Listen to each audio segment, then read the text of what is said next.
We're learning how to read different types of literature in the Bible. And we're going to start by talking about biblical narrative. So narratives, in their most basic form, have characters in a setting going through a series of events.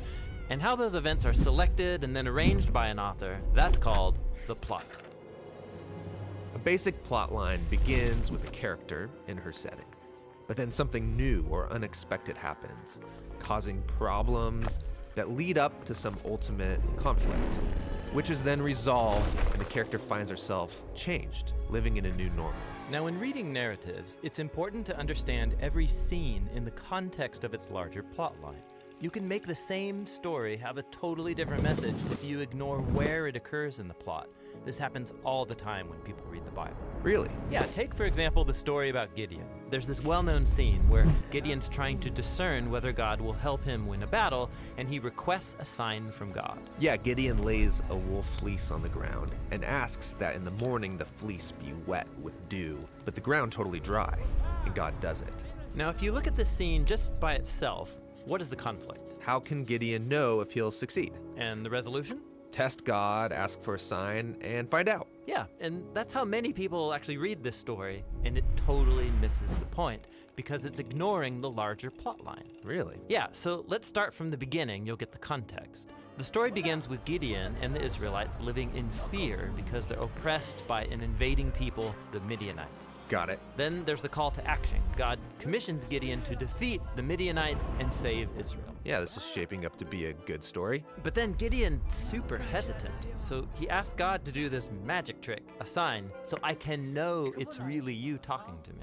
And God stoops to his level. He gives him a sign by lighting this fire on an altar. So Gideon's already asked for a sign. And that's not all. In the next scene, God tells Gideon to tear down an altar to another god, but Gideon's so afraid, he does it at night. So Gideon's skeptical and also a bit of a coward.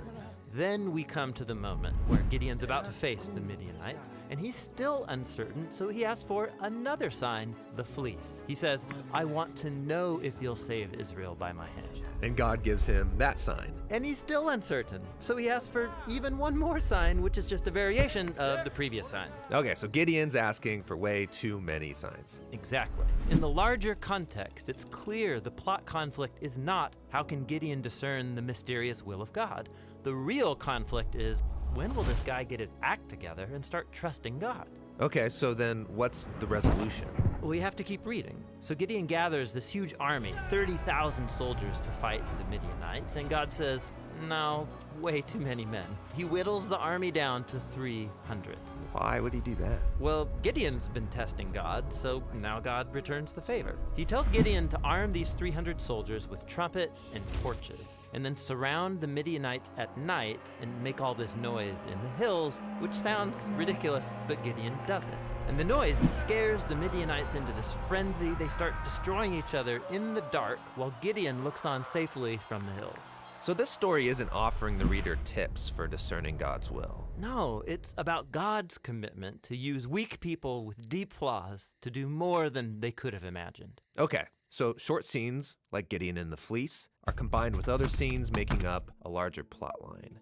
And tracing the conflict and resolution through the plot helps you see the message the author's trying to get across. Now, Gideon's story has been set alongside many other stories that are also about these flawed, often questionable leaders called judges. And each of these has its own internal plot line.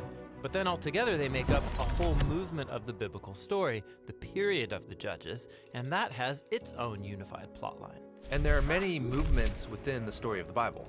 Exactly, and all the smaller stories, hundreds of them, they fit within the context of their own movements, and then these movements together make up the building blocks of the grand plotline of the whole story of the Bible. So no matter where I'm reading in the Bible, I need to pay attention to these different layers of plot so I can read each story in context. Exactly.